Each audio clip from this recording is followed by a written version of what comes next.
Começa agora o BTCast. Teologia é nosso esporte.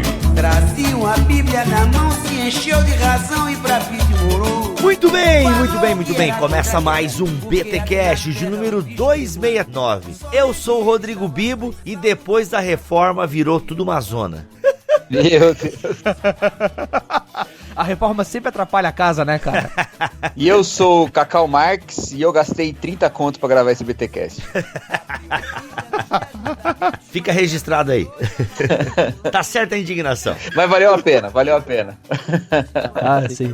E aqui é Rogério Moreira Júnior e a gente vai falar do melhor livro de teologia que eu li esse ano. Olha só. O meu nome é Igor Miguel e vamos detonar com o snobismo cronológico. Caraca, snobismo cronológico. Pegaram o nível, né, pessoal? Pegaram o nível. O cara, pra falar isso, ele tem que ser levemente snob, eu acho. Sacanagem.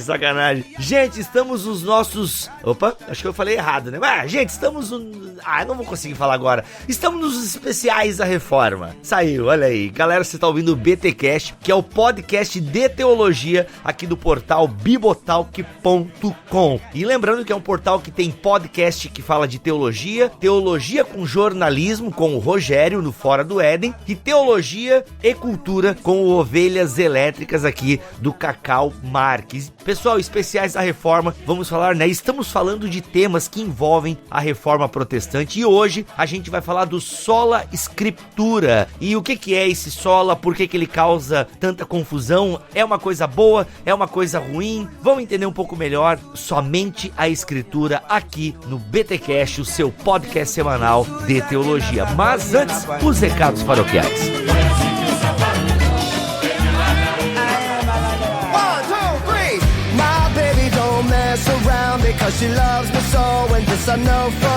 E nos recados paroquiais dessa semana, pessoal, nesta semana que está saindo este BTcast, está saindo também o podcast de edições Vida Nova aqui com o Bibotalk. Deixa eu dizer o seguinte, galera, este episódio está muito legal, por quê? Porque nós visitamos um tema que já foi falado aqui em bibotalk.com lá no começo. Eu e o Mac fizemos um podcast falando sobre o Israel de Deus. E eu e o Mac, a gente defendeu uma posição bem reformada naquela época. E eu vinha mantendo essa posição até então, né? Falando sobre Israel, a igreja como o novo Israel e tal. E aí a gente falando dos dispensacionalistas, aquela coisa toda. E eis que a Vida Nova lança um livro falando sobre a importância de Israel que explodiu a minha cabeça. Então, meus amigos, se você quer saber por que a minha cabeça explodiu e ouvir um ponto de vista talvez diferente da teologia reformada, lhe convido a ouvir o BTcast Vida Nova dessa semana com dois Igors. Gravei com o Igor Miguel e o Igor Sabino, então ficou muito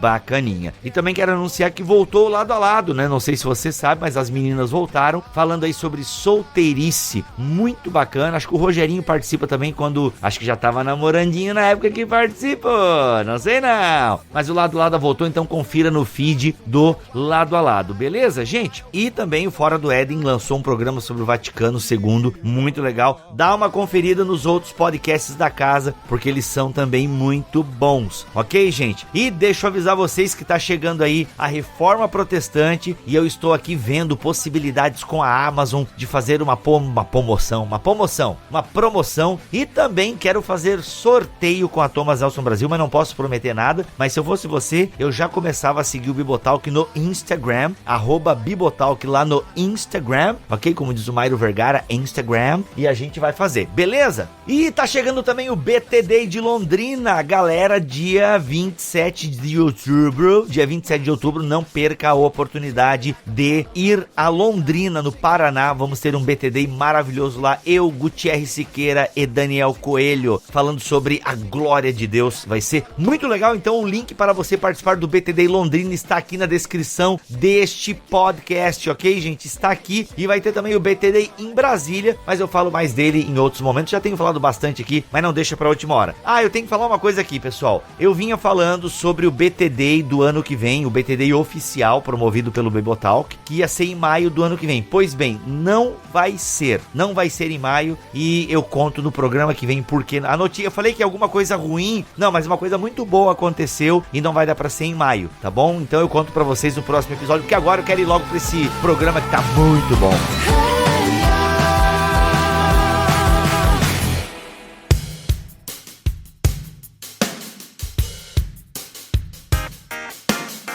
Gente, sola escritura, somente a escritura, né? Esse legado da reforma protestante, mas que levanta um problema. Segundo alguns, o sola escritura, né? O somente a escritura como regra única de fé, a primazia, ou seja, daquilo que nós devemos crer, acreditar e gerar as nossas crenças. Há quem diga que, inclusive, alguém disse assim, nenhum historiador religioso honesto pode negar que o resultado do sola escritura tem sido o caos doutrinário. E um outro problema que também é levantado é: o sola escritura se revelou não um elemento de unificação, mas de divisão. Essa, pelo menos, é a narrativa que prevalece no arraial acadêmico. São problemas que o Vanhoozer levanta aqui no seu livro Autoridade Bíblica Pós-Reforma. Gente, inclusive ontem, dando estudo bíblico na igreja, veio a pergunta clássica, né, Bibo? Como é que a gente lida com tantas interpretações diferentes com base no mesmo texto e tal? De alguma forma isso tá ligado, né? A Bíblia tá na mão do povo, o povo lê de qualquer forma e aquilo ali é autoridade. Como é que a gente começa a resolver esse legado do sola escritura? Porque não só a questão do caos doutrinário, né? A gente fala até mesmo a questão de autoridade. Onde está a autoridade no que diz respeito a formulações doutrinárias? Onde está a autoridade da própria Bíblia diante do sola escritura? Não sei se ficou clara a minha questão. Eu acho que assim, um exemplo que deixa claro o problema protestante é a gente olhar pro lado e ver os católicos. Um tempo atrás a gente estava numa discussão nessas do Telegram, intermináveis discussões que não levam a lugar nenhum, é verdade. E aí teve alguma questão que estava falando sobre casamento homossexual. E aí chegou um irmão e colocou ali um trecho lá do Vaticano sobre a posição da igreja sobre o casamento homossexual. Pronto. Veja, eu não tô criticando o fato dele usar isso, mas o que eu tô querendo mostrar é que pra ele e pros católicos, basta a autoridade do magistério, daqueles que interpretam a Bíblia, que são os bispos e que é a igreja católica, são o clero, digamos, da igreja, pra que a questão seja resolvida. No caso protestante, por a gente dizer, tu pode interpretar a Bíblia, tu tem que ler a Bíblia, gera esse caos onde cada um pode, em tese, dizer o que quiser sobre os textos. Então, mas aí eu acho que a questão é a gente perguntar se isso é verdade ou se isso é o espírito protestante mesmo, se a gente parte já desse princípio, não, é caos mesmo, é desordem, é anarquia, vamos embora e tal, ou se isso é um mau uso, né, princípio da reforma protestante, né. Até no livro do Vanhoozer, né, que inspira aqui bastante esse podcast, ele fala que ele parte de um determinado momento da carreira acadêmica dele da pergunta, o que é que significa ser bíblico, né? Então, ele vai caminhar nesse caminho, assim, de mostrar que essa acusação não é 100% verdadeira se você olhar o que significa mesmo o espírito da reforma, né? Sim, e eu acho que uma das coisas que tem que ser dita sobre o livro é que ele faz aquela boa apologética de trazer bem os argumentos dos opositores, de não trabalhar com argumentos fracos, com espantalhos, mas não, ele vai, as pessoas falam isso e se você olhar, até que faz sentido. Como é que a gente responde isso? E aí são os 5 solas, a ferramenta que ele vai usar para poder explicar o que o sola escritura quer dizer, né? Exatamente. Não, é porque, na verdade, uma grande objeção aí, né, principalmente por parte de católicos, mas não exclusivamente eles, a gente vê isso também em historiadores seculares, né, uma insistência de que a sola escritura, de alguma maneira, introduziu muito do que o pessoal acusa ser a pior característica da modernidade, né, que é o individualismo. Porque uma vez que você abre um precedente para que o indivíduo tenha alguma autoridade interpretativa, você cria uma pluralidade de autoridades subjetivas, né? E claro que, inevitavelmente, isso produz um caos, né? Um caos, um aparente caos, ou um caos social, um caos interpretativo. E isso vem muito ao lado da modernidade. A gente precisa lembrar aí que o que a gente chama de modernidade é uma combinação de fatores, né? Do lado da filosofia, você tem lá o lastro do Renascimento, enfatizando a racionalidade individual, René Descartes, penso logo existo, etc. E do outro lado você tem, dentro do movimento religioso, você tem, entre aspas, né, uma livre interpretação das escrituras, independente do magistério da igreja e da autoridade eclesiástica aí que detinha, né, essa autoridade interpretativa. Então você tem dois movimentos paralelos que parecem afirmar uma liberdade individual, bom, essa é uma acusação clássica da modernidade também. Aí já seria não somente no campo hermenêutico, mas também teria uma implicação social, inclusive, né? Uma implicação sociocultural a partir do que a reforma fez. Então eu acho que esse é um outro problema que está implícito aí na acusação de que o cristianismo, a reforma produziu um caos no Ocidente, ou uma pluralidade, um pluralismo caótico, né? Inclusive, o livro, ele tem um título original em inglês, né? Em português ficou Autoridade, como é que foi? Autoridade pós a reforma? Autoridade bíblica pós-reforma. Pós-reforma. Em inglês é Autoridade Bíblica depois de Babel. Então por aí você já tem uma noção do que muita gente acusa, assim, tipo, que de repente o protestantismo foi uma espécie de juízo divino, né? Como foi em Babel, em que você tem uma diversidade de línguas, uma diversidade de interpretação e uma pluralidade de compreensões bíblicas, né? Então esse é o problema que também é levantado aí na obra, né? Silêncio! No caso, a reforma protestante seria o Babel, né? Porque ela que gerou essa pluralidade de línguas, é isso, né? Exato. São problemas que a gente levanta aqui, e o que eu achei legal no Vanhoozer foi essa honestidade de levantar esses problemas, porque eles não são teóricos, né? Pelo menos assim, claro que alguns pode ser que sejam só no campo teórico, mas é inegável que teve uma pluralidade de ideias. A gente, acompanhando a própria história da reforma, a gente percebe que pessoas já começam a divergir de Lutero. Porque não, eu tô com a Bíblia aqui, eu tô levando a Bíblia, é assim que se faz, não é desse jeito. Não, tem que romper com isso aqui também. E tanto que, se a gente vê um gráfico do cristianismo antes e pós-reforma, cara, você tem quantas linhas cristãs antes da reforma? São o quê? 2? Tem o cristianismo oriental e o cristianismo ocidental, basicamente isso? Sim. Majoritariamente sim, né? Sempre houve os grupos hereges lá dos primeiros séculos nunca desapareceram, né? E tinha também os movimentos dentro do movimento, mas em última instância estavam debaixo do guarda-chuva, né? Ou de Roma, ou o outro, onde é que é? Constantinopla? Agora nunca lembro. Porque a Igreja Oriental ela é dividida em vários patriarcados, né? Então são bispos independentes, né? Eles não têm um papa, né? Eles têm vários patriarcas que formam uma espécie de sínodo, né? Ou seja, teve o grande cisma lá em 1054, né? Que foi o primeiro grande cisma. Então ali já tem uma divisão também bem forte, né? No cristianismo. Mas digamos que eram poucas vertentes, confere? Sim. E depois da reforma protestante, nós temos, cara, vira uma raiz de árvore. Então a gente começa a ter vários movimentos. Então isso, de alguma forma, pode ser uma consequência direta da reforma. E foi, eu imagino que foi. Nós apresentamos os problemas. Como é que a gente pode caminhar, então, numa compreensão adequada do que é o Sola Escritura? Apresentamos os problemas, mas o Sola Escritura é responsável mesmo por esses problemas? Essas acusações procedem? E para começar a entender o Sola Escritura, é legal a gente voltar um pouquinho para os reformadores e o que eles quiseram dizer, né? Então a gente precisa voltar, né? Lembrando que quando a gente olha para os reformadores, a gente encontra os conceitos, porque a formulação dos solas é posterior, né, a Lutero, por exemplo. Obviamente que o conceito de sola escritura está em Lutero. E como é que a gente entende, então, para a gente só dar esse en passant para poder localizar aqui o que os reformadores quiseram dizer com sola escritura? Então, eu acho que o Vanhoozer ele já antecipa aí, né, a tese dele nesse capítulo aí, de que a escritura, quando a gente afirma que a escritura é sola scriptura, né?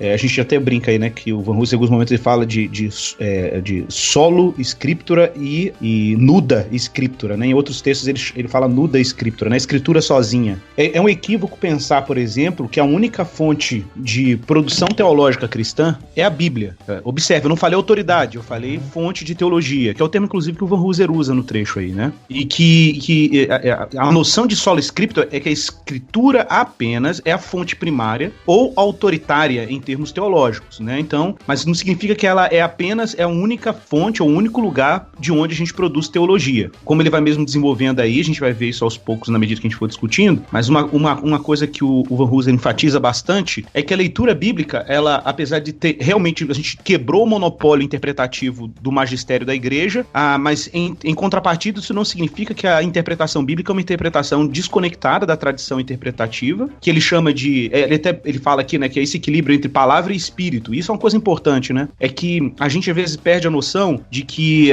Jesus falou que o Espírito nos guiaria a toda a verdade. E o Espírito vem guiando a igreja a toda a verdade ao longo da sua história. Então a igreja vem lendo a Bíblia ao longo desses 1000 e poucos anos de cristianismo, quase 2000 anos, e na medida que a igreja vai lendo as escrituras, o Espírito vai orientando a igreja e isso vai sendo acumulado em forma de tradição teológica, né? Isso significa que a tradição teológica é inerrável? Não, porque obviamente nem tudo que é produzido ao longo da tradição é necessariamente obra do Espírito. Mas não há como ignorar que o Espírito operou ao longo dessa tradição, produzindo insights sobre as Escrituras, né? E um outro fator é que o Espírito também opera na igreja local, na comunidade local cristã, como o lugar da interpretação comunitária das Escrituras. Então, não é simplesmente dizer que a leitura bíblica é um empreendimento individual, subjetivo, ou coisa dessa natureza. Na verdade, é um empreendimento comunitário e tem um lastro tradicional. O problema é que a gente tem aí, obviamente, uma reforma radical, né, que é, vamos identificar aqui mais claramente como o movimento anabatista, que tendia a simplesmente ignorar todo o legado histórico da tradição cristã e achar que apenas no acesso direto à escritura, sem a companhia da igreja, a companhia da tradição, era possível interpretar a Bíblia de forma adequada, né? Eu acho que esse que talvez seja a caixa de Pandora, assim, né, que foi aberta com a reforma, né, que, claro, é um misunderstanding, né, um desentendimento do que de fato significa sola scriptura. Um exemplo bem contemporâneo disso, e eu falo isso enquanto pentecostal, mas é o movimento pentecostal e toda aquela ideia de que você tem que ler a Bíblia sozinho, de uma certa rejeição a você até ter literatura, a você buscar material, né, até aquela coisa de, você vai ler e Deus vai falar contigo, entende? O que, né, assim, gera muito caos. Certamente, a gente olha pro movimento pentecostal e vê ali coisas muito estranhas acontecendo por causa de gente que lê a Bíblia independente, sem os outros. Exatamente. E no caso, são os extremos da questão da interpretação, né? A qual somente a escritura vem dar a resposta, né? Por um lado, o receber quase que acriticamente uma tradição, e do outro, você confiar 100% num juízo subjetivo interior, que você chama de espiritual, né? E ignorar a comunidade na qual a escritura se insere, né? E o sola escritura não é nenhuma dessas duas coisas, né? Então, ele é centrado, para usar um termo de um outro livro que a gente gosta bastante. Silêncio! Silêncio! Tá, então, gente, o que é esse sola escritura? A gente deixou bem claro que ele não é e até o mesmo mau uso dele. É fato, o Brackmeyer diz no livro dele, Autoridade da Bíblia, deixa eu ver, não, Autoridade da Bíblia, isso mesmo. Ele fala que o sola escritura implica riscos, né? Agora, todavia, o primado da escritura é a única barreira eficaz contra os desvios da igreja e o arbítrio dos intérpretes, né? Como autoridade suprema, a Bíblia sempre levantará sua voz em protesto contra a manipulação. Somente onde se permite a Bíblia, o livre discurso, ela vai desenvolver força normativa e reformadora. Porque o sola escritura se levanta num contexto de autoridade do magistério da igreja, certo? É nesse sentido que Lutero levanta a bandeira do sola escritura. Confere? Então o sola escritura é esse primado da escritura. Aí tem o problema que o Cacau levantou, que daí cada um lê de um jeito. Estou com a Bíblia na mão, só que aí a gente ao mesmo tempo entende que Lutero não abre mão da tradição, que é onde muitas pessoas tiveram problemas com o sola escritura, né? Tem um ponto aí que eu só queria enfatizar, que o Van Hooser coloca aqui também, que eu acho que é bem legal, que primeiro deixando claro que a sola escritura não é necessariamente uma invenção protestante. Claro que católicos vão chiar nesse momento, né? E vão dizer que não, foi uma invenção protestante sim. Claro que o termo pode ser um termo realmente que foi cunhado aí durante a Reforma, mas é um termo que foi cunhado para poder enfatizar algo que é absurdamente presente ao longo de toda a tradição patrística, tanto tanto os pais da igreja pré-nicenos, como os pais da igreja pós-nicenos, ou nicenos e pós-nicenos, você percebe claramente esse uso da escritura para fundamentar elaborações teológicas. Eu vou dar um exemplo aqui. Se você pegar, por exemplo, as formulações de Atanásio, por exemplo, sobre a Trindade, ele não consegue dar nenhum passo em direção a proposições ou afirmações teológicas sem fundamentar em versículos bíblicos ou usando textos provas para cada uma das afirmações dele. Então, talvez é uma coisa importante mencionar, tem um livro que foi lançado esse ano, né, que é o livro do Kenneth Stewart, a gente não tem ele ainda em português, chama Em Busca das Raízes Antigas, In Search of Ancient Roots, e o subtítulo é interessantíssimo, é o passado cristão e a crise de identidade evangélica, né? O segundo capítulo desse livro do Stewart, que é para mim um grande teólogo britânico aí dentro do evangelicalismo, né, internacional, o que ele chama atenção no segundo capítulo, porque esse livro foi escrito como uma resposta à onda que está tendo, uma onda, eu não posso dizer que é uma onda, mas tem um fenômeno, que é o fato de que algumas mentes... É só uma marolinha. Algumas mentes evangélicas que estão se tornando católicos, né? A gente tem aí o Francis Beckwith, o Christian Smith, que é citado até pelo Van Hooser, que eram evangélicos de renome teológico e se converteram ao catolicismo romano, né? Então ele vai dizer, por exemplo, uma coisa fantástica no segundo capítulo, que a maior produção e edição, vamos dizer assim, quem foi o grande responsável por pegar as obras da patrística e transformar as obras da patrística em formatos editados, com notas de rodapé crítico, organizar as traduções para a língua inglesa na época, ou para outras línguas correntes, né, e tudo, quem fez esse trabalho foram basicamente os protestantes, né? Por incrível que pareça, muita gente acha assim, os católicos são os grandes mestres da patrística, mas quem deu início a esse movimento de retornar à patrística, isso também o McGrath fala no livro dele, Origens Intelectuais da Reforma, né? Quem faz esse empreendimento é basicamente protestantes, né? E por que os protestantes voltaram para a patrística concomitantemente à redescoberta das escrituras? Porque eles queriam ver como que os pais da igreja liam as escrituras, particularmente os pais da igreja pré-nicenos, ali do segundo século, né? E até as discussões nicenas lá sobre a Trindade, né? A discussão lá de Atanásio e tudo. Então, esse esforço protestante de retorno às escrituras, consequentemente, levou também um retorno à tradição. O que é uma ironia quando a gente olha, por exemplo, para certas compreensões de sola scriptura hoje, como se sola scriptura fosse sinônimo de um abandono radical de qualquer tradição confessional, qualquer impressão conciliar sobre as escrituras, né? Então, é uma ironia. O Stuart até chama atenção para isso. Ele fala assim, cristãos evangélicos que viraram católicos alegando que a igreja evangélica despreza a patrística, são simplesmente evangélicos que desconhecem a sua própria história. Porque se você... Claro, a gente pode falar que a igreja evangélica hoje é assim, mas historicamente ela nem sempre foi assim, né? Se você olha para o protestantismo histórico, não era assim. Você lê Institutas de Calvino, você lê uma obra de Lutero, você vê as citações aos pais da igreja, né? Com alguma regularidade. Então não é uma leitura privada, individualista, subjetiva. É uma leitura com o lastro da tradição. Só que a escritura, ela é suprema, né? Então se a tradição diz alguma coisa que fere a escritura, prevalece a escritura sobre a tradição. Não só os evangélicos posteriores, mas os próprios reformadores aí de primeira geração, vamos dizer assim, também faziam uso da patrística de maneira abundante, né? Não só naquilo que a gente já conhece muito bem, né? A herança agostiniana da Reforma e tal, mas dos outros pais da igreja também, sem né? dúvida, Irineu de Lyon, Atanásio, né?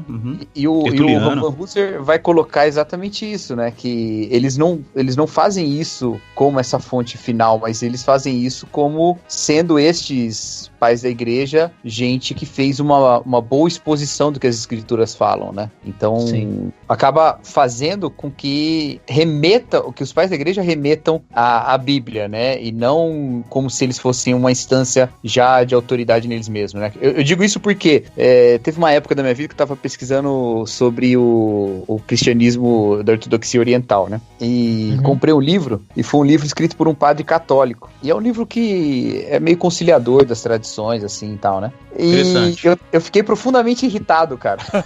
Eu queria uma análise da tradição da ortodoxia, né, da igreja oriental, ortodoxa, né? A partir das escrituras. E o livro escrito por esse teólogo católico, né, muito muito conhecedor e tal, ele se contentava em ir apenas ao magistério da Igreja Católica e mostrar onde estavam os paralelos e fazer análise crítica a partir da tradição católica e não a partir da Bíblia. Claro, em vários momentos ele cita versículos bíblicos e tal, mas não é a ênfase, porque não é necessário, entendeu? Basta eu chegar em uma das fontes de autoridade e acabou, ali tá o suficiente, né? Então, às vezes até a nossa própria leitura, a maneira da gente olhar a questão já vai também nos dando esse caminhar hermenêutico, assim, que pede certas validações que são tipicamente evangélicas, né? E eu não encontrei nesse livro, tive que ir para outros materiais para conseguir isso. E é importante assim, né? Porque isso tudo que a gente tá falando, e acho que o Van Hooser, ele é brilhante em apresentar esse equilíbrio, não é, como a gente falou antes, não é a gente querer a tradição pela tradição porque a gente gosta de coisa velha, mas é porque a gente acredita que há sabedoria de Deus, há tesouros de Deus que ele vai entregando ao longo do tempo, que a gente pode se beneficiar deles hoje. Então você lê o que os pais da igreja falaram, é você não ser individualista, é você não achar que, e daí o esnobismo cronológico, que a inteligência nasceu com você. O que pra uma geração hoje que tinha que ensinar os pais a usar o smartphone, pode parecer curioso pensar que havia inteligência antes deles. Silêncio! Silêncio! Então, gente, a questão é a seguinte, como que a gente não cai? Eu acho que a gente tá dando uns caminhos aí, mas como a gente não cai nesse problema do nu da escritura, né? Ou como o Igor fala, escritura. É o jeito certo de falar, Igor? Acho que tanto faz, eu não sei muito latim, não. Então já que o alemão de sunga não tá aqui, a gente fala escritura mesmo, ou escritura, whatever, você escolhe. Mas como é que a gente não cai, né? Ou seja, a Bíblia tá na nossa mão, e como o Rogério testemunhou, né? Isso não acontece só no movimento pentecostal também. Porque assim, ó, se no movimento pentecostal a gente, e aqui generalizando, tá, pessoal, né, partes do movimento pentecostal, e eu também tenho lugar de fala, se no movimento pentecostal tem muito forte a ideia do nu da escritura, né, ou seja, só a Bíblia, não preciso de mais nada, é só a Bíblia e a oração, e tem a pregação, né? Quando muito a Bíblia, né? Quando muito a Bíblia. Eu não tenho lugar de fala, mas eu falo. Eu só respondo assim, tu dizes. Tu dizes, justamente. Vejo que és profeta pra pegar na onda do Victor aí. Então assim, agora a questão é a seguinte, isso também tem um problema do outro lado, porque até o Brackmeier vai levantar isso no livro dele, porque eu até vou ler porque eu achei genial como ele constrói aqui a frase dele, quer ver, ó? Também a igreja protestante não está imune contra a tentação de estabelecer uma instância normativa ao lado ou acima da escritura, né? Porque se na igreja católica a gente tem o magistério e nos movimentos derivados da reforma a gente pode ter a iluminação do espírito, nas igrejas diretas, né, herdeiras diretas da reforma, como luterana e presbiteriana, as igrejas históricas, a gente pode ter os catecismos, né, que ocupam o lugar da escritura. As confissões de fé. Isso, as confissões de fé, e às vezes se tornam o óculos principal. Então eu levantei aqui 3 problemas, né, o magistério como norma, os catecismos como norma e a iluminação do espírito como norma. Como é que a gente resolve isso? A gente tem o solo escritura, a gente entende que a Bíblia é a autoridade, mas como é que a gente então sai desse círculo, como é que a gente sai desse pandemônio de interpretações e essa loucura interpretativa, esse caos, como é que a gente sai disso? Como é que a gente se organiza a partir do conceito, a Bíblia é a minha norma de fé? Ok, e daí? Não, então, eu acho, o Biba, assim, que a gente vai ter que assumir a onerosidade, o custo da gente ter a possibilidade de ter o nosso, vamos dizer assim, o nosso corpus doutrinário sempre sob permanente supervisão da escritura. A gente vai ter que assumir esse custo. Qual é o custo disso? Um custo eclesiológico. O custo eclesiológico é que, vamos dizer assim, fragmentar a nossa eclesiologia tem esse risco? Tem esse risco. A gente tem que pagar esse preço ao longo dos anos. Bom, é claro que eu acho meio falacioso também o catolicismo ficar afirmando unidade e tudo, porque é uma unidade institucional. Se você faz um zoom in dentro do contexto católico romano, você vai começar a perceber matizes plurais absurdas. Isso é uma pluralidade de ordens e correntes e movimentos que não são necessariamente movimentos que são, vamos dizer assim, e que são, muitos desses movimentos são contraditórios, assim, em termos de posição teológica, doutrinária e tudo. Por exemplo, quem tem um pouquinho de familiaridade com o catolicismo romano sabe da guerra homérica que existe entre carismáticos e não carismáticos, entre pessoal mais progressista dentro do catolicismo, os mais tradicionalistas, né? Então, é ingenuidade achar que o catolicismo romano tem uma unanimidade. Não, ele tem uma unidade institucional. Quem olha de fora, né, percebe uma unidade institucional. Claro que você tem, por exemplo, doutrinas, entre aspas, ou pelo menos tem um chão teológico que você pelo menos pode se posicionar internamente dentro da igreja, né, por causa do catecismo, por causa dos cânones da igreja, etc. Também a gente não pode negar que essa questão institucional exerce uma força gregária que nós não temos, né? Eles têm essa força que ela não dá conta de toda a pluralidade. Quer dizer, as brigas homéricas acontecem, vai ter lá dentro, mas querendo ou não, alguém pode em algum momento sacar um princípio lá... exatamente. Magistério né? Exatamente. Então isso é o que muita gente, inclusive, alega como justificativa para migrar, né, para o contexto católico romano. Mas aí você, de repente, tem que lidar, como eu já vi acontecer algumas vezes em conversas teológicas. Eu fiz umas matérias na faculdade jesuíta, aqui em Belo Horizonte, eu fiz umas matérias lá, então convivi com alguns teólogos católicos, né, e é curioso ver, assim, as conversas de corredor, criticando vários aspectos do dogma mariano, e eu achava aquilo engraçadíssimo, né, eu falei, cara, mas isso é tão protestante. e de repente era conversa de corredor, porque, pô, a igreja disse, então todo mundo tem que engolir aquilo, apesar de que tem uma liberdade para discutir no campo teológico, na academia, né? Mas aquilo não é oficial. Então, por mais que a sua consciência te diga que não, a igreja tá errada, você prefere abraçar a igreja por fidelidade à unidade institucional da igreja e tudo, né? Do que simplesmente sacrificar a unidade às custas da verdade, né? Pensar que Lutero fez exatamente o contrário, né? O princípio da consciência luterana, né, que você não pode pecar contra a consciência, Lutero é muito forte. Então há uma inversão aí. Para Lutero, né, vale sacrificar inclusive uma suposta unidade institucional, sacrificar uma eclesiologia forte, né, para que você tenha acesso à verdade, porque a verdade envolve, segundo Lutero, e eu concordo com ele como protestante, envolve questões mais profundas, né, diz respeito à salvação, diz respeito ao modo como as pessoas enxergam a verdade evangélica.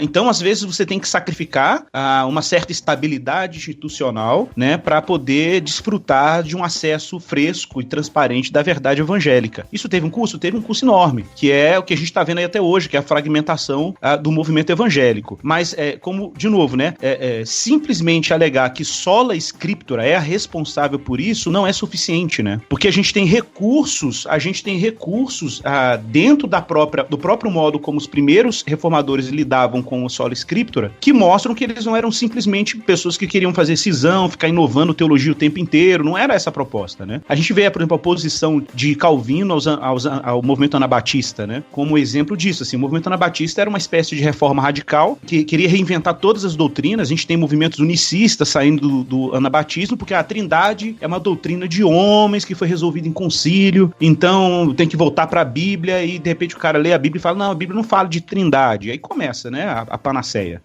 E isso, né, Igor, acaba tendo uma questão visível na prática também, né? Porque apesar de toda a fragmentação, nós temos a comunhão estabelecida mesmo no debate teológico, né? Então, assim, é falacioso também falar que a nossa divisão é tão profunda, que nós criamos trocentas igrejas diferentes e tal, quando Exatamente. Um evangélico e um protestante tem uma clareza suficiente para identificar o que é ser um evangélico, né? Aquele que tem uma mínimo conhecimento e um mínimo envolvimento na sua própria igreja, inclusive, né? Então ele sabe identificar o que é ser um evangélico, quais são as tradições que concordam com o que é ser evangélico ou não, ainda que ele possa falhar muitas vezes numa formulação objetiva disso, na sua prática cotidiana ele sabe bem como é que essas coisas se estabelecem, Exatamente. Né? E isso é testificado às vezes até por católicos que estão mais próximos da tradição protestante também. Eles falam, bom, essa crítica ela não é 100% válida, porque tanto nós sabemos o que é o evangelho, como os evangélicos também sabem, né? Então acho que tem que ponderar isso também. O Van Hooser eu acho que não chega a tocar nesse ponto, porque não é muito a questão dele, né? A questão dele é mais teórica, né? Não é sociológica, mas tem esse aspecto também.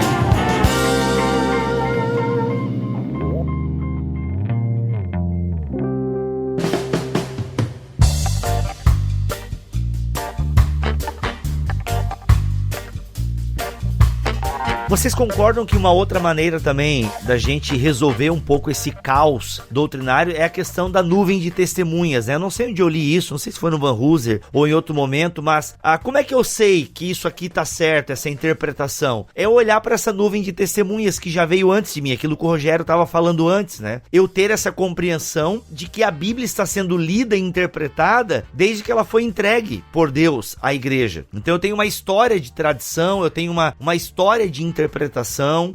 E até ontem eu falei no estudo bíblico, gente, a gente vai ter uma variedade de interpretações em alguns textos bíblicos, porque a própria Bíblia não é clara em relação a esses textos. O que a gente faz? A gente escolhe um e se abraça. Agora, respeitando a opinião contrária à nossa. Por quê? Porque o texto não é claro. Quando eu vejo igrejas brigando por, se batiza com pouca água ou muita água. Cara, entende? Eu acho que vocês concordam que nesse aspecto a relação do batismo é uma coisa um pouco volúvel pra gente estar discutindo se é imersão ou aspersão? Ou não, pra vocês é uma coisa clara. Não, é imersão porque é batismo. Não, pode ser Atos ali 2, talvez tenha sido por imersão. Pra mim é uma coisa, só pra citar um exemplo, né? Pra gente pegar uma doutrina aqui que às vezes divide cristãos. Não, mas eu acho até, eu nem sei se esse exemplo, Bibo, seria adequado.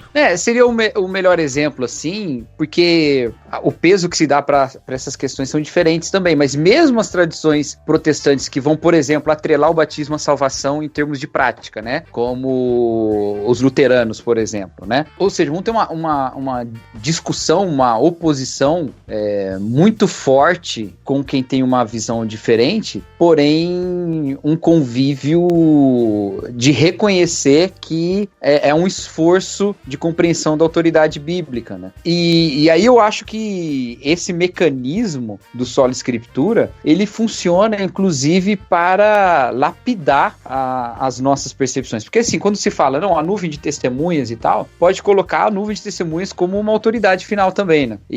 Mas não é nesse sentido que a gente fala, né? Não. Até porque Agostinho leu errado algumas coisas, né? Digamos assim.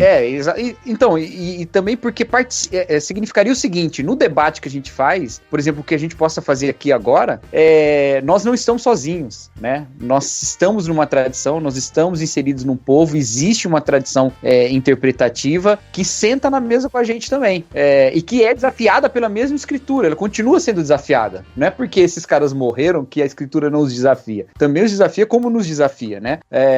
Aí, pra citar um cara que talvez não seja o mais adequado para nossa discussão, mas eu não vou deixar de citá-lo, o Barth, que vai colocar um peso de palavra de Deus no testemunho da igreja, ele vai dizer que a Bíblia é o tribunal de apelação, né? Então, como é que se resolvem os debates? Se resolve voltando para a Bíblia. Ela que é o ponto ali da testemunha da palavra de Deus que vai resolver esse sentido, né? Eu gosto muito de uma frase do Van Hooser que ele botou no livro aqui, que eu não sei que página que é porque eu tô no Kindle, que ele diz assim: a escritura se torna útil quando lida pelo povo de Deus, do jeito de Deus e para o propósito divino, né? Exatamente, é isso aí. E ele vai organizar um pouco a interpretação dele do Sola Escritura ao redor desses três conceitos, né? Que é quem interpreta, como interpreta e para quem interpreta, né? Então, tá tudo ao redor de Deus, né? Tem que estar tudo ao redor de Deus. O intérprete não é simplesmente um sujeito diante de um texto objeto a ser interpretado, pelo contrário, é a escritura que vem interpretar o exegeta. É tarefa do exegeta permitir que o espírito da escritura, o objeto mesmo, fale.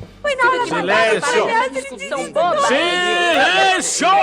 Então, eu acho que aí, eu quero reforçar e encorajar os meus irmãos pentecostais presentes aqui no recinto a encararem, né, a pneumatologia, o papel da pneumatologia do Espírito Santo, a renovar essa compreensão da pneumatologia na interpretação bíblica. Eu sei que existe aí um uso equivocado, né, da pneumatologia, às vezes em alguns contextos pentecostais, que às vezes serve para justificar leituras hipersubjetivas da Escritura, né, da Bíblia, etc. É verdade. Mas a gente também, inclusive cristãos de tradições mais confessionais, não tão próximas do pentecostalismo, ou nem não pentecostais, né?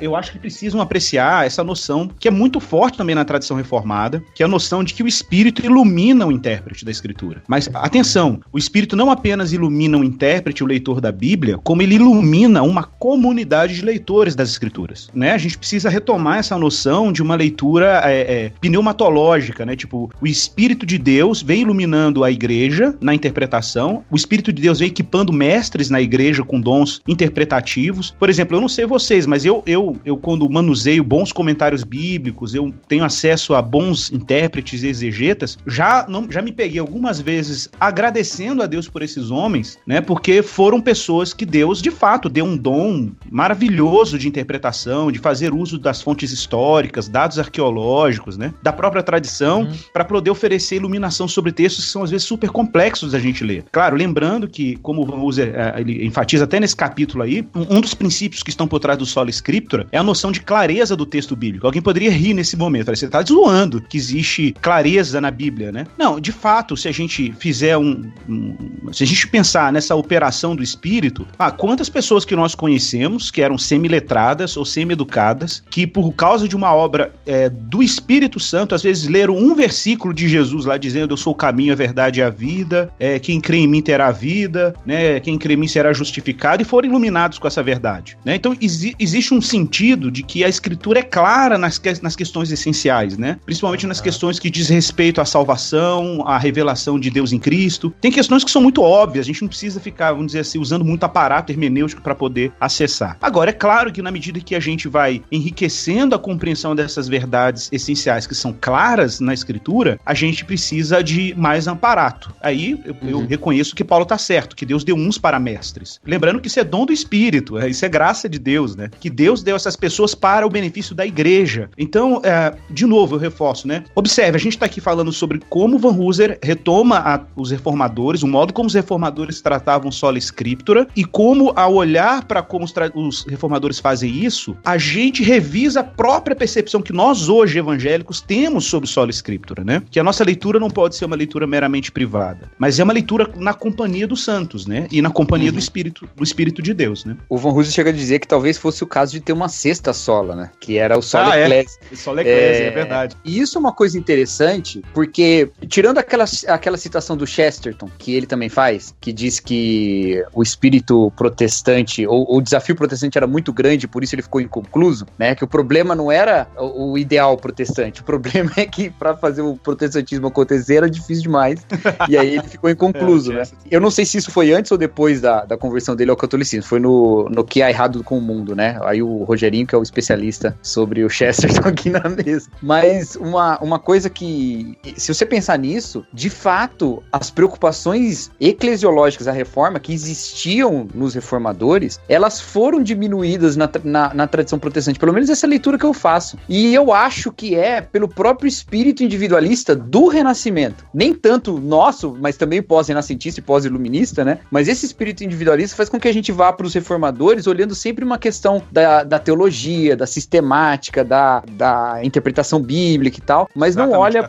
uma proposta eclesiológica. E eu pensei muito nessa pergunta no ano passado, né, nos 500 anos da reforma, né? Que reforma falta?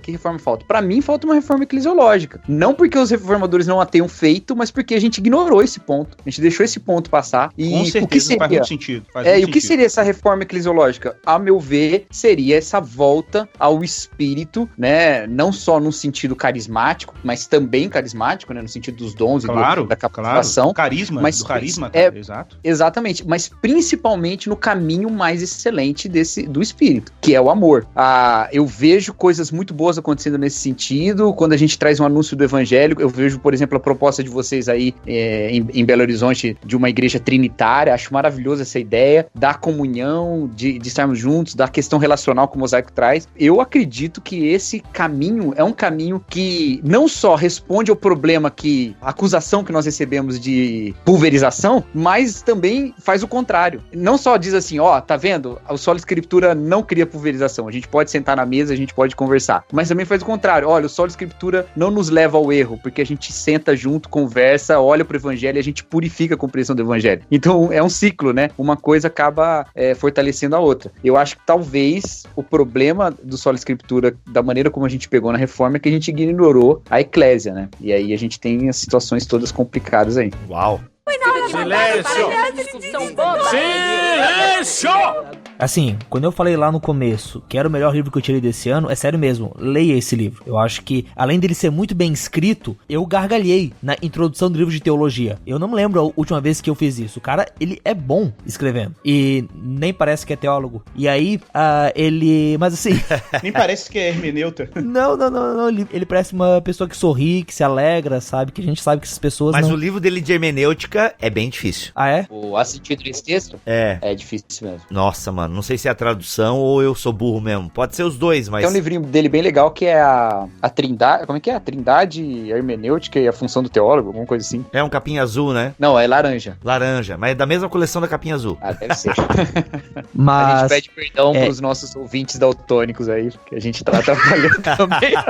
Foi mal, galera. Mas, o jeito como ele termina o livro eu acho muito interessante, que é, assim, a gente falou isso, a gente tem falado sobre a autoridade da escritura, sobre como que a gente lê, mas é fato que existem interpretações diferentes. O nosso problema não é só que a gente tem interpretações diferentes, mas que se a gente for pra escritura, a gente consegue resolver elas. A gente tem irmãos muito piedosos e muito amáveis que pensam coisas diferentes de nós. Poxa, a própria questão do podcast que saiu uns meses atrás, lá do Adão e Eva. A gente não pode reduzir a questão a achar que, de um lado, você tem liberais que desrespeitam a Bíblia e que não estão nem aí pra história da igreja, dizendo que Adão não existiu, e do outro, homens piedosos e ortodoxos que estão dizendo que Gênesis é totalmente literal. Não, a gente tem pessoas muito sérias dos dois lados. A gente tem que reconhecer isso, entende? A gente tem pessoas que buscam a Deus, que dizem que as escrituras são verdades e que uma consegue dizer Adão não existiu e a outra diz Adão existiu. Como é que a gente fica? Como é que a gente resolve isso? E a resposta que ele dá, porque assim,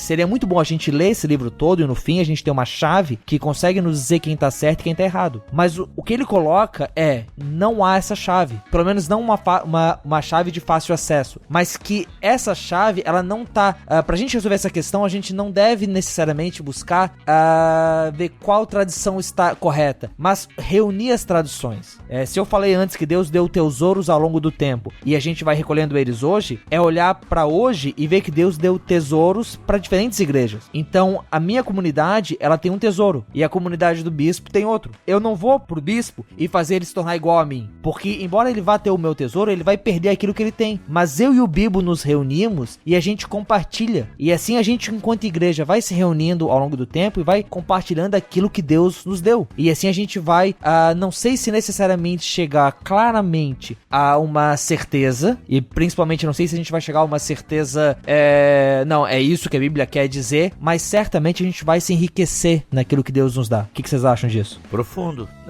É isso aí mesmo. Tem que ter esse senso de vulnerabilidade diante da escritura, né? Que eu acho que, na verdade, um esforço que pode ser um esforço sintético, né? De promover unidade institucional, a gente pode acabar colocando coisas na estrutura dessa tentativa de unidade no próprio esforço, né? Colocando penduricalhos aí que podem trazer problemas. A gente tem que lembrar que muito dessa... isso aqui é importantíssimo. A gente precisa lembrar que o que era a igreja cristã antes da afirmação da supremacia do bispo de Roma, né? Do papado. Que cristianismo era esse? Olha, é o cristianismo que a gente encontra ali no concílio de Nicéia. Era um cristianismo que você tinha uma pluralidade de bispos, né? Eu acho que era na casa de 800 bispos representando a igreja igrejas do mundo inteiro presentes num único concílio. Então, o que a gente tinha? A gente tinha um colegiado episcopal. De novo, acho que o que o Cacau levantou aí sobre eclesiologia é fundamental, cara. Que se a gente quer ter uma unidade, tanto na interpretação das escrituras, ou pensar numa autoridade interpretativa, a gente tem que tomar muito cuidado, porque às vezes no esforço, né, como o Rogério falou aí, a gente tem que tomar muito cuidado, porque, cara, não tem respostas prontas. A gente está diante de uma... Em parte conhecemos e em parte nós profetizamos, né? Então, a nossa relação com a escritura e com a verdade cristã revelada na palavra de Deus é um empreendimento histórico, como diz Paulo lá, né? Até que cheguemos à unidade da fé, que não é uma unidade césaro-papal, né? É uma unidade que se fundamenta na obra do Espírito. Deus vai disponibilizando os seus servos, né? Com capacidades para ajudar a gente nesse empreendimento. Deus vai equipando a sua igreja com o Espírito, né? Vai nos dando recursos hermenêuticos e históricos. Uma coisa importante aqui até de mencionar, o Van Hus vai falar isso um pouco mais para frente, né? É a importância, por exemplo, que a hermenêutica contemporânea tem em produzir insights sobre vários textos das escrituras que nós não tínhamos dados históricos ou não tínhamos acesso a dados históricos antes, né? É curiosíssimo você ir numa faculdade teológica católica, por exemplo, e eu vi isso, né? Autores católicos, teólogos católicos lendo vários hermeneutas protestantes, lendo N.T. Wright, lendo Alistair McGrath, lendo Van Hooser. Eu vi uma resenha do falecido Padre Libânio, isso foi o quê? Foi uns 8 anos atrás. O falecido Padre Libânio, que foi um grande teólogo aí da libertação, teve um envolvimento muito forte aí com bioética, né? Eu me lembro do Padre Libânio, ele fez uma resenha crítica do drama da doutrina do Van Hooser, né? Em inglês, né? Porque não tinha nem em português na época. Então, assim, de repente você tem essa pluralidade no campo teológico que é inspiradora, né?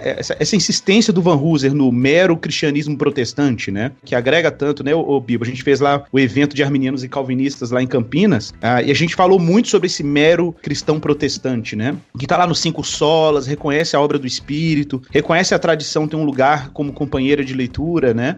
E eu acho que a gente precisa fazer esforços intencionais para uma eclesiologia talvez ampla, né? Pelo menos uma eclesiologia que consiga agregar pessoas no nosso contexto, até pra gente ter um posicionamento também diante dessa acusação, né? De que o protestantismo só fragmenta, só estilhaça a igreja, coisa dessa natureza. Silêncio! Silêncio!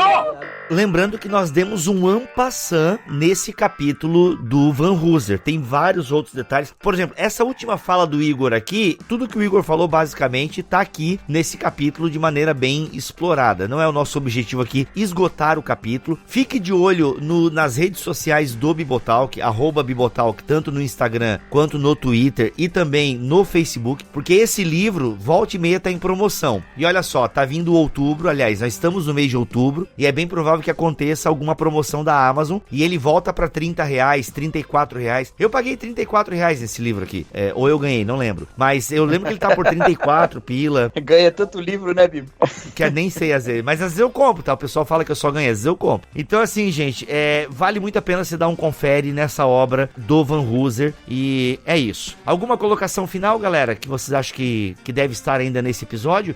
Eu só queria falar que, assim, por fim, para usar uma palavra-chave desse ano, polarização, eu acho que o livro do Van Hooser e essa ideia toda, ela nos ajuda a pensar como que a gente vai lidar com opiniões diferentes de uma forma muito interessante. Ele parece que consegue ali achar essa solução nos 5 solas pra gente, ao mesmo tempo, ser quem nós somos, sabe? Então, sermos pentecostais, ou sermos sensacionistas, sermos credo-batistas, pedo-batistas, olhando pra tradição da nossa igreja como esse tesouro que homens nos deram, mas ao mesmo tempo não ver isso como algo fechado, algo que é isso aí e não tem o que dizer. Não, a gente pode conversar com outras tradições. E, poxa, quantas vezes a gente não vê, e agora falando de política, as pessoas falando das suas correntes, das suas visões, como se fossem a verdade, né? Como se fossem ao fundamentalismo que não percebe aquilo que ele fala, enquanto, ok,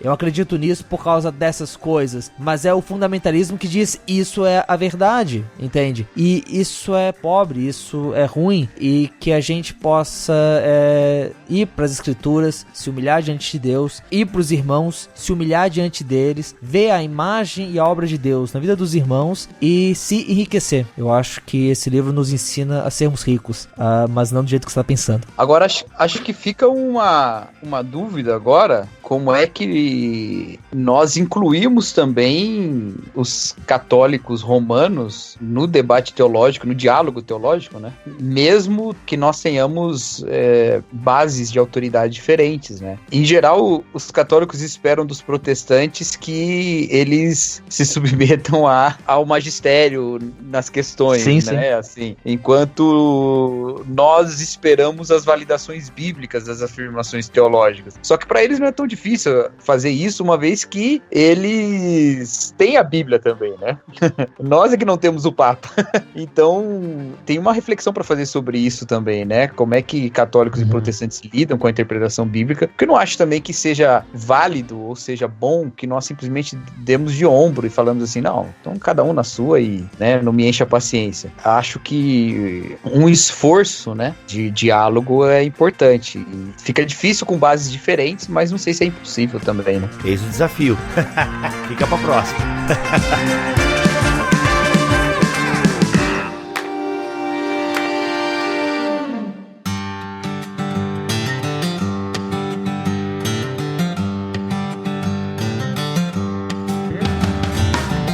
É isso então, gente. Vamos ficando por aqui em mais um episódio especial da Reforma. Voltamos na semana que vem e a gente continua ainda falando sobre a Reforma Protestante. Claro, numa perspectiva teológica, às vezes histórica, mas em outubro, aqui em Bibotalk, a gente sempre tá falando de Reforma Protestante. Eu vou ficando por aqui, sou Rodrigo Bibo de Aquino e teologia é o nosso esporte. Eu sou o Cacau Marx e somente a Bíblia, somente a igreja, somente Cristo, somente a graça, somente a fé e tudo pra glória de Deus. Amém, olha aí. Aqui é Rogério Moreira Júnior e que a gente se sente ao redor da ceia que o Senhor nos dá na palavra e comungue e haja com irmãos. Meu nome é Igor Miguel e que a igreja volte a ser uma comunidade interpretativa. E despede-nos com uma benção, Igor, já que você tá aí na vibe. Como é que você encerra o culto lá na sua igreja? A gente aqui leva a sério o negócio. Pode ser em hebraico? Tô brincando.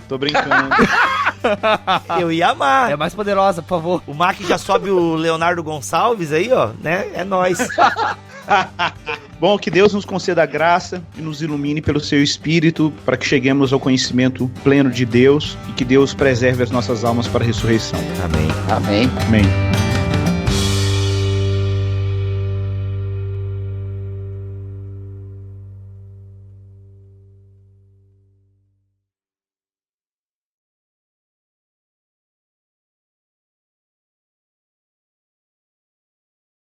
Seria muito legal se Van Hooser, ao invés de ser um homem, fosse um apelido de Vanessa Hooser. Desculpa. Você é louco. Nossa, velho. Como é que é? Repete. Como é que é? Repete. É. Também perdi o fio da meada. Vai, solta. Foi igual o Cortella no vídeo do Porta dos Fundos. Como é que é? Não, porque Van pode ser um apelido de Vanessa, né? Ele podia ser Vanessa Hooser. Van Hooser. Nossa, Cacau. Você tá bem, amigo? Abre o teu coração pra nós.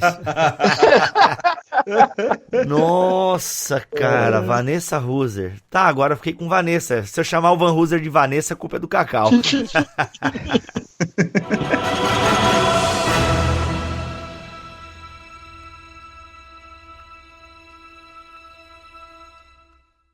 Este podcast foi editado por Mac Bibotalk Produções. Produções. Produções. Produções. Produções. Produções.